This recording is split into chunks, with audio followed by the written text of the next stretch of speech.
اچھا ہمارا بھی کوئی جواب نہیں ہے قسم خدا کا. ہم فورن انویسٹمنٹ کے لیے روتے پھرتے ہیں اور جو لوگ ہمارے ملک میں انویسٹمنٹ کرنا چاہ رہے ہیں اندرون ملک سے اور بیرون ملک سے, ان کو ہم لفٹ ہی نہیں کراتے. کون لوگ ہو تسی ہوئے؟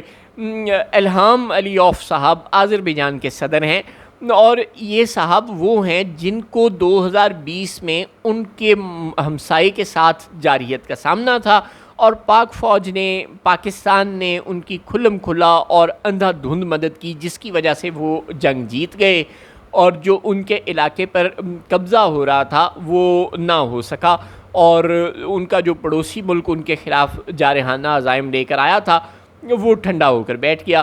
تب سے آذربائیجان پاکستان کا شدید فین ہے اور پاکستان کے ساتھ گہری محبت کا اظہار کرتے ہیں, لیکن ہم انہیں کوئی لفٹ ہی نہیں کراتے. جی ہاں, وہ کب سے یہ کہہ رہے ہیں کہ آپ نے ہماری مدد کی, اب ہم یہ چاہتے ہیں کہ ہم آپ کے ملک میں انویسٹمنٹ کریں, اب ہم یہ چاہتے ہیں کہ ہمارے پیپل ٹو پیپل کانٹیکٹ بڑھیں, اب ہم یہ چاہتے ہیں کہ ہمارے ملک سے بچے آپ کے ملک میں آ کر پڑھیں, آپ کے ملک سے بچے ہمارے ملک میں آ کر بڑھیں, اب ہم یہ چاہتے ہیں کہ ہمارے ملک سے لوگ پاکستان ٹورزم کے لیے جائیں, آپ کے ملک سے لوگ ہمارے ملک میں ٹورزم کے لیے آئیں.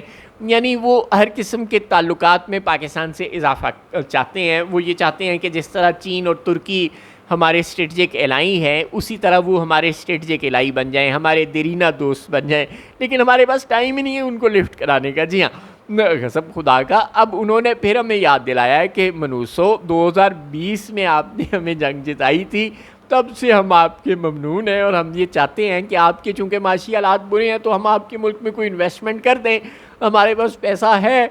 تو اب انہوں نے پھر یاد دلایا ہے اگلے روز سیفری کی اجلاس سے خطاب کے دوران آذربائیجان کے صدر نے کہ جناب $2 ارب کی سرمایہ کاری ہم پاکستان میں کرنا چاہتے ہیں, تاڑی مہربانی کو پروجیکٹ دس دیو کتنے انویسٹمنٹ کریے. یہ دیکھیں, کوئی شرم ہوتی ہے, کوئی حیا ہوتی ہے. ساری دنیا میں مارے پھر رہے ہو, ان کو بتا دو کہ جناب یہ انرجی سیکٹر ہے, یہ مائننگ ہے, یہ انڈسٹریلائزیشن ہے, جو انڈسٹری کسی کی ضرورت ہے, کوئی آئل ریفائنری کی ضرورت ہے, بے شمار چیزیں ہیں جن کی پاکستان کو ضرورت ہے. اتنی مائنز ہیں ہمارے پاس, اور ان مائنز سے کچھ ہم نکالنے کے لیے ہمارے پاس پیسے نہیں ہیں, ٹیکنالوجی نہیں ہے, ایکوپمنٹ نہیں ہے.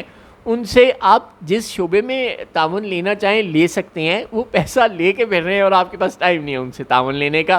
مہربانی کرو ذرا اپنے اندرونی جھگڑوں سے اور اپنے اندرونی جو مخالفین ہیں جن کو آپ دشمن سمجھتے ہیں ان کو دبانے بلکہ کرش کرنے کے جو آپ کے دماغوں پہ خبط سوار ہے اس سے باہر نکلیں, اور ذرا نارمل معاملات کی طرف بھی توجہ دیں. ملک میں اگر کوئی باہر سے انویسٹمنٹ کرنا چاہ رہا ہے تو مہربانی کریں اس کو فوری طور پر ویلکم کریں. اور اب 1 سال MOU سائن ہوگا, اس کے 10 سال بعد تک فیزیبلٹی رپورٹ بنتی رہے گی, اور 20 سال بعد انویسٹمنٹ ہوگی. وہ بس کر دو یہ والے تھکے ہوئے طریقے.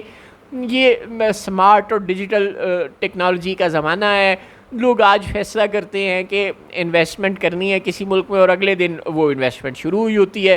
اور یہاں بیوروکریٹک ہرڈلز ہیں, جو لوگ انویسٹمنٹ کرنے آتے ہیں ہم الٹا ان کو بھگانے میں لگے رہتے ہیں. 5 سال سے ایک ملک کہہ رہا ہے MOU سائن ہو گیا, فلاں ہو گیا, فلاں ہو گیا. او یار بس بھی کر دو, اب اس انویسٹمنٹ کو میٹیریلائز کر لو. اور بھی ہمارے دنیا میں دوست ہیں جو ہمیں تعاون دے سکتے ہیں. برائے مہربانی اپنے بیرون ملک موجود سفارت خانوں کو ایکٹیویٹ کریں, کمرشل اتاشیوں کو شرم دلائیں, کو کام کرنے والا کریں. اسحاق ڈار صاحب, محمد اورنگزیب صاحب, شہباز شریف صاحب, اور ان سب کے جو گاڈ فادر ہیں آپ سمجھ تو گئے ہوں گے, وہ والے صاحب, آپ کی مہربانی اپنے سفارت خانوں کو, اپنے لوگوں کو ایکٹیویٹ کریں. اور جو لوگ انویسٹمنٹ پاکستان میں کرنا چاہ رہے ہیں ان کے لیے اتنا لمبا روڈ میپ نہ بنائیں کہ آج وہ انویسٹمنٹ کا اعلان کرتے ہیں تو اگلے 5 سال بعد یا 10 سال بعد وہ انویسٹمنٹ کر سکیں گے. ہم کب سے عمران خان کے زمانے سے سن رہے ہیں, سعودی عرب, UAE, قطر بے شمار پروجیکٹس میں ہمارے ساتھ وعدہ کر چکے انویسٹمنٹ کا. نہ وہ انویسٹمنٹ آج تک شروع ہوئی, اور نہ ہی آذربائیجان سے انویسٹمنٹ آج تک شروع ہوئی. اور سی پیک 2 سنتے بھی ہمارے کان پک گئے, لیکن وہ بھی ابھی تک شروع نہیں ہو سکا.